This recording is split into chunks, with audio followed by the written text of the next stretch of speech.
혹시 이런 생각 해보신 적 있으신가요? 요양원은 너무 비싸고 자식한테 눈치 보이는데 나 혼자 살기도 무섭고 대체 난 어디로 가야 할까요? 오늘의 이야기는 65세 김정자 씨의 이야기입니다. 평생 자식 뒷바라지에 헌신하고 남편과 사별한 지 벌써 3년. 전화 한 통 없는 하루에도 애들이 바빠서 그러겠지 하며 스스로를 다독이던 날들이었습니다. 아침이면 라디오를 켜고 식탁에 혼자 앉아 고요한 집을 바라보던 그녀. 점점 늘어나는 약봉지, 느려지는 걸음, 그리고 점점 줄어드는 사람의 기척. 무릎 관절은 점점 불편해졌고 허리 통증도 무시할 수 없게 되었죠. 어느 날은 목욕탕에서 미끄러져 잠시 일어나지 못한 채 누워 있었던 적도 있었습니다. 그날 이후 그녀의 머릿속엔 단 한 가지 생각만 맴돌았습니다. 이러다가 나 혼자 있다 죽는 거 아닐까? 그녀는 아들에게 조심스럽게 말했죠. 나 요양원 같은데 알아볼까 해. 아들은 당황했습니다. 엄마, 그건 너무 빠르지 않아? 우리 집에서 그냥 지내면 안 될까? 하지만 정자 씨는 알았습니다. 자식들 역시 마음만 있을 뿐 현실적으로 함께할 여유가 없다는 것을요. 말은 그렇게 해도 바쁜 일상 속에 엄마가 들어가는 건 부담이 된다는 걸 느낄 수 있었습니다. 그래서 결국 정자 씨는 요양원을 알아보기로 합니다. 서울 외곽, 시설 괜찮다는 곳이었죠. 접수처에 앉은 지 5분 만에 그녀는 숨이 막히는 느낌을 받았습니다. 서늘한 복도, 말 없는 노인들, 그리고 벽에 걸린 종이 하나. 월 입소비 198만 원. 복도를 걷는 동안 지나친 방마다 방문이 굳게 닫혀 있었고 TV 소리만이 메아리 쳤습니다. 그 안에서 누군가 말없이 벽을 보고 있었죠. 그날 밤 정자 씨는 잠을 이루지 못했습니다. 나는 이제 내 인생을 내 뜻대로 꾸릴 수 없는 걸까? 그냥 자식들에게도 나 자신에게도 짐이 되는 건 아닐까? 그런데 진짜 문제는 돈이 아니었습니다. 다음 날 한 요양원 입소자의 말이 그녀의 가슴을 깊이 파고듭니다. 여기요? 살긴 사는데 사는 게 아니에요. 난 그냥 하루하루 버티는 거예요. 그 말을 듣는 순간 정자 씨는 깨달았습니다. 자신이 진짜 두려운 건 돈이 아니라 버려졌다는 느낌이었다는 걸요. 가장 무서운 외로움은 함께 있어도 혼자인 것. 나는 이 세상에서 필요 없는 사람이 된 기분이었어요. 지금 이 이야기 혹시 당신도 겪어보신 적 있나요? 나이가 들어가면서 나는 어디로 가야 하지? 이런 막막함 느껴보신 적 있으세요? 그런데요, 정자 씨의 인생이 뒤집히는 일이 일어납니다. 며칠 후 친구에게 전화를 받은 정자 씨는 실버 프렌즈라는 이름을 듣게 됩니다. 요양원도 일반 아파트도 아닌 공동체 주거. 나도 거기 다녀왔는데 말이야. 느낌이 참 이상했어. 꼭 사람 냄새가 나는 곳이랄까? 처음엔 반신반의했습니다. 하지만 그곳을 찾아간 순간 낯선 따뜻함이 그녀를 맞이했습니다. 문을 열자마자 마주한 건 마당에서 운동하는 어르신들, 조용하지만 진심이 느껴지는 눈인사. 누군가는 화단에 물을 주고 누군가는 작은 텃밭에서 가지를 따고 있었습니다. 그리고 80대 할머니가 무릎을 부여잡고 있자 옆방의 70대 아주머니가 다가가 말합니다. 우리 엄마도 저랬어요. 그냥 내일 같아서요. 정자 씨는 울컥했습니다. 여긴 그냥 사는 게 아니라 사람이 사람을 돌보는 곳이구나. 노후는 포기가 아니라 선택이었습니다. 정자 씨는 생각했습니다.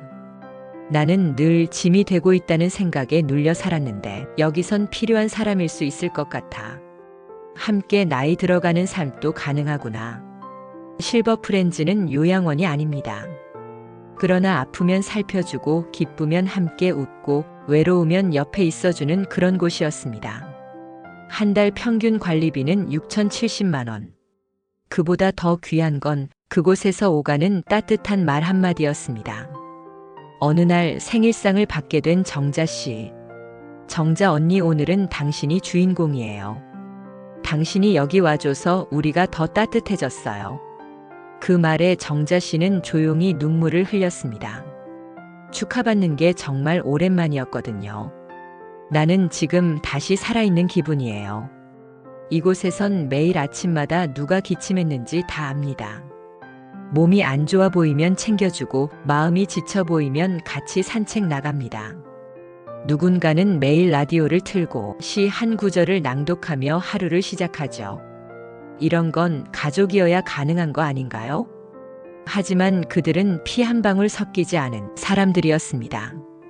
그럼에도 불구하고 그들은 서로에게 가족이 되어 주었습니다. 그리고 정자 씨는 이곳에서 처음으로 미래를 다시 꿈꾸게 됩니다. 여기선요, 나이를 먹는 게 두렵지 않아요. 내일이 온다는 게 오랜만에 설레요. 나이 들수록 더 외롭다는 건 틀린 말일지도 몰라요. 이웃 어르신 중 한 분은 매주 수요일마다 떡을 빚어 전해줍니다. 어떤 날은 누군가의 손녀가 놀러와 기타를 치며 동요를 부르기도 하죠. 지금 이 영상을 보며 떠오른 생각, 혹시 이런 건 아니었나요?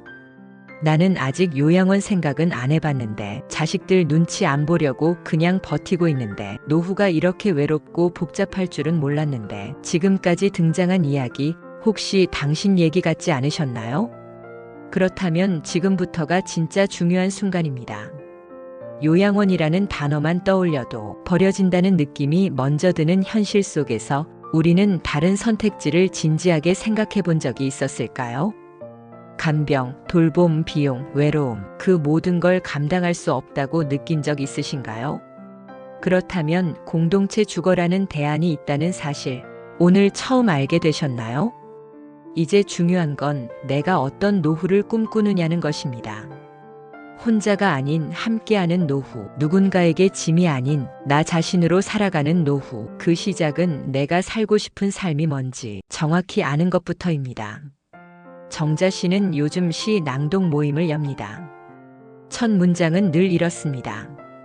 나는 이제 자식에게 짐이 아닌 힘이 되고 싶습니다. 그 말을 듣고 눈물을 흘리는 사람들, 그들 중에는 과거의 정자 씨처럼 움츠러든 얼굴도 있습니다. 그날 모임에 처음 온 사람 72세 이성호 씨, 자녀는 외국에 있고 수술 후 우울증 진단까지 받은 어르신, 그는 말합니다.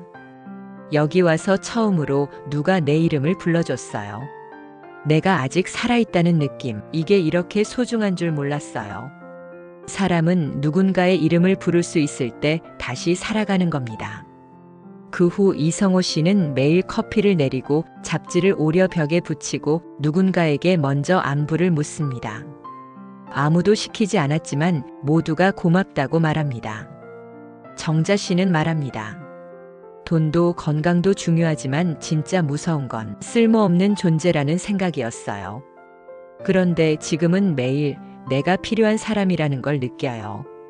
혹시 당신도 나는 지금 뭐 하고 있는 걸까? 그런 생각 해보신 적 있으신가요? 지금 당신의 하루에는 기다리는 사람이 있나요? 당신이 웃을 때 같이 웃어줄 사람이 있나요? 그게 없다면 노후는 고독한 전쟁이 될 수도 있습니다. 하지만 공동체를 선택하면 노후는 따뜻한 연대가 될 수 있습니다.